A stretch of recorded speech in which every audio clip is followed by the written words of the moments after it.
Shalom. Jadi lewat pembacaan kita tadi dalam kitab Tawarik 34 ayatnya yang pertama hingga ayatnya yang ke-7, maka tema perenungan kita di hari ini yaitu mencari Tuhan di usia muda. Hari ini kita berada di tempat ini pastinya karena keputusan ataupun hasil dari yang kita putuskan pada masa lalu. Ini berarti bahwa apa yang kita lakukan, apa yang kita pilih dengan siapa dan di mana kita, itu sangat menentukan masa depan kita. Untuk itu, bagi kita kaum muda, kita harus memperhatikan ini dengan seksama. Jika ingin berhasil dengan segala sesuatu yang kita perbuat dan kita usahakan, maka kita harus membangunnya dengan baik, mulai dari sekarang. Seperti dalam pembacaan kita di saat ini tentang Raja Yosia. Yosia ini adalah raja yang muda, seperti yang telah ditekankan dalam ayat yang pertama, yaitu Yosia berumur 8 tahun pada waktu ia menjadi raja. Dan selama 31 tahun ia memerintah di Yerusalem. Kunci dari Raja Yosia ini yaitu ia melakukan yang benar di mata Tuhan dan mengikuti langkah hidup Daud, bapa leluhurnya. Ia tidak menyimpang ke kanan atau ke kiri. Nah, dari sini kita lihat bahwa di usianya yang masih muda, pastinya ia belum banyak memiliki pengalaman maupun prestasi. Tetapi dapat kita lihat pada akhir kehidupannya bahwa namanya tercatat sebagai seorang yang saleh. Bahkan sepanjang hidupnya, seluruh rakyatnya tidak menyimpang dari ajaran Tuhan. Yosia menjadi seorang yang berhasil pastinya bukan karena kepintaran, bukan karena kekuatannya, tetapi karena keputusannya mencari Tuhan. Dalam ayatnya yang ketiga yaitu pada tahun ke-8 pemerintahannya, ketika masih muda belia, ia mulai mencari Allah Daud.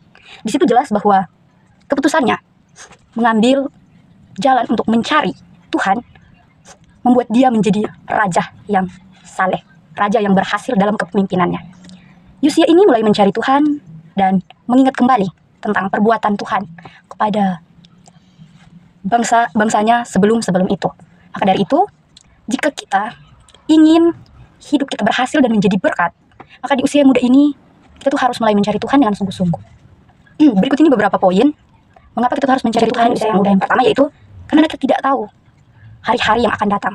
Pastinya kita tidak mengetahui tentang apa yang akan terjadi dalam kehidupan kita setelah ini, atau masa depan kita bagaimana, tapi Tuhan pastinya sudah tahu. Dia tahu tentang apa saja yang akan terjadi dalam kehidupan kita. Karena itu penting sekali dalam kehidupan kita itu kita mengenalkan Tuhan.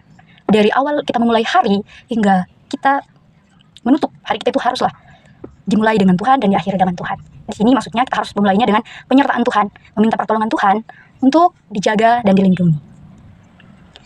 Mengapa kita perlu untuk meminta perlindungan dan pertolongan Tuhan? Karena yang pertama, Tuhan menjadikan segala sesuatu itu baik. Dia tidak pernah merancangkan sesuatu yang mencelakakan kita.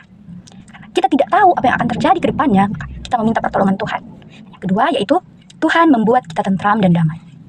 Pastinya ketika kita meminta damai, yang akan kita hadapi bukan langsung merasa kedamaian itu, tetapi kita akan melalui sesuatu yang akan menimbulkan kita itu merasakan damai dengan cara pastinya melalui ujian, sesuatu yang sangat simpel. Ketika kita akan melakukan perjalanan, kita sudah bersedia dengan begitu matang, kita cepat ingin pergi ke tujuan itu. Tapi ketika kita akan berangkat, ada saja yang terjadi, ada saja penghambat yang menghambat perjalanan kita, sehingga rasanya seperti kesal sekali.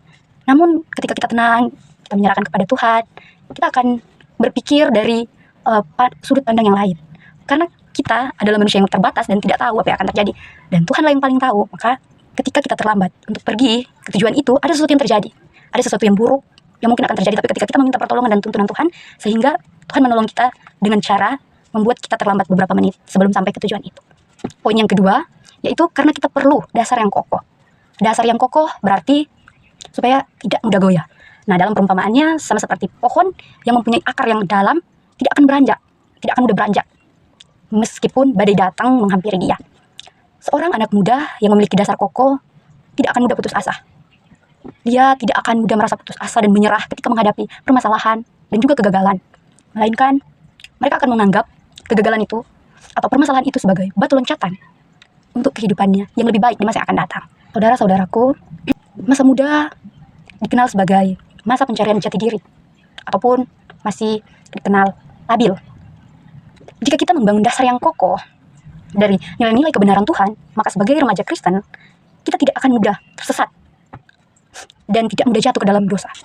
Di dalam 1 Korintus 15, ayatnya yang ke-33 dikatakan, Jangan kamu sesat karena pergaulan yang buruk merusak kebiasaan yang baik. Jadi jelas bahwa pergaulan yang buruk itu perlahan demi perlahan dapat merusak kebiasaan baik yang kita miliki. Ini berarti kita harus memilih pergaulan-pergaulan yang memiliki kualitas yang baik. Kualitas yang baik di sini berarti di dalam pergaulan itu kita dapat membangun nilai-nilai firman Tuhan. Dan jika tidak, maka sebaiknya kita mencari atau mengelilingi diri kita dengan orang-orang yang memiliki kualitas dan pengetahuan yang baik tentang firman Tuhan. Nah, poin yang ketiga yaitu supaya dapat menjaga hidup kita tetap bersih. Belakangan ini banyak bencana alam yang terjadi, contohnya seperti banjir. Ketika banjir datang, ini menyebabkan banyak orang kehilangan harta benda, tempat tinggal, bahkan mereka kehilangan orang terkasih mereka. Ini adalah salah satu contoh dari banyak sekali faktor atau alasan yang dapat membuat kita kecewa dan berpaling kepada Tuhan.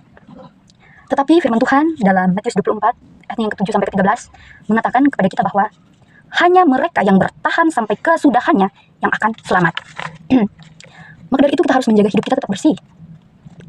Hidup tetap bersih berarti kita harus mengenal dan mencari Tuhan dengan bersungguh-sungguh. Bukan hanya sebagai untuk formalitas, namun sungguh-sungguh dari dalam hati kita, kerinduan hati kita. Nah, dengan begitu kita harus menghidupi firman Tuhan. Karena dengan kita menghidupi firman Tuhan, kita dapat menjaga hidup kita tetap bersih. Karena kita tahu apa-apa yang tidak boleh untuk dilakukan. Sehingga kita dapat terhindar dari perbuatan-perbuatan yang kotor. Ketika hidup kita bersih, pastinya kita berkenan di hadapan Tuhan. Sehingga jika waktunya tiba, kita akan selamat. Ingatlah selalu bahwa takutlah akan Tuhan dan jagalah kesucian hidup agar janji Tuhan terjadi dalam hidup. Amin firman Tuhan.